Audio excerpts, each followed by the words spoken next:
According to management expert and dean of Harvard Business School, Nitin Nihoria, communication is the real work of leadership, and that doesn't apply only to Fortune 500 companies.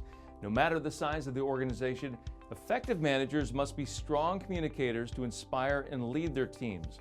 Unfortunately, with the day-to-day business demands, communication skills are getting short shrift at too many companies. Hello and welcome to HR Over Coffee, a series from the experts at HR 360 where you will learn how to effectively hire, manage, and terminate employees.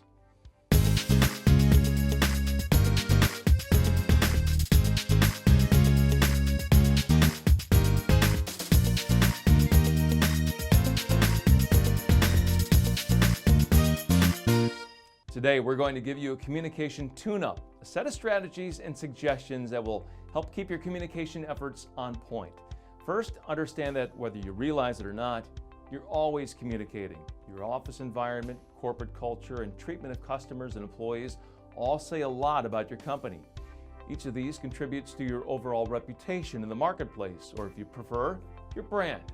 As Jeff Bezos, founder of Amazon, says, your brand is what people say about you when you're not in the room. So pay some attention to those branding elements and make sure that the communications you telegraph are in line with your desired goals and reputation. Second, encourage regular and ongoing feedback from managers and supervisors to employees. This should include both positive and negative or constructive feedback. Remember, no employee likes to be ambushed at review time with news that he or she has underperformed or failed to meet a goal. The time to communicate this information is while the employee can actually do something to change the situation. Equally important, provide the resources necessary for your employees to make the changes and improvements you request. Next, pay attention to the language you use. In today's modern workplace, we recognize that certain terms or phrases might be considered offensive or derogatory, and we don't use them. Similarly, we must be sensitive to how our language is perceived and make adjustments. Psychologists and corporate trainers have long touted the use of I statements to communicate without triggering a defensive response. For example, a boss telling an employee, "You didn't do this project correctly," lands very differently than "I was hoping to see this project handled in a different way." Both statements communicate that the project in question did not meet the boss's expectations, but in very different fashions. The I statement is likely to lead to further positive engagement with the employee. Similarly, consider using the tried and true sandwich method of constructive criticism where you bookend the area to be improved between two positives. For example, "I really like how you ran that seminar.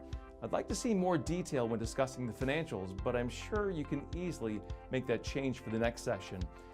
This is so much more effective than saying, for example, "You left out the financials, fix it." Now let's discuss what is likely the most important aspect of communicating with your employees: listening. Your ability to listen to employees' cares, concerns, and issues and let them know that you're paying attention and responding is absolutely essential. In one-on-one or small group settings, remember to practice active listening. Make understanding the speaker your primary goal. Do not be judgmental. Give the speaker your undivided attention and don't interrupt. Rather, signal your agreement or input through body language, eye contact, nodding, or even words like, "uh-huh." Along that vein, make sure you provide ample opportunity for your employees to share their concerns and issues to a receptive audience. Just as a supervisor should deliver constructive criticism all year long, so should employees be given a venue to deliver their own input. This could take the form of open-door policies for access to bosses or managers, town hall-style meetings where the company or specific departments meet with higher-ups in groups and ask questions, formal surveys that solicit employee opinions, or even the tried and true suggestion box, which can be anonymous. Of course, make sure you communicate back to employees any answers, solutions, or policy changes that come about as a result of their feedback. Finally, be clear, correct, and consistent in all your communications. Provide simple directions and easy to understand explanations in all forms of communications, both external and internal. Use good grammar and check for errors in spelling and usage by asking a colleague to proofread it. Also, if you have an employee handbook, update it regularly to ensure that its contents are current and in compliance with applicable law.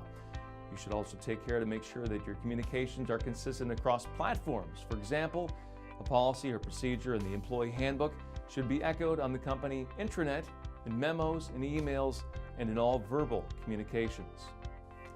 Thank you for joining us today for HR Over Coffee. Indeed, effective employee communication has many dimensions, and it must be an ongoing goal and effort at your organization.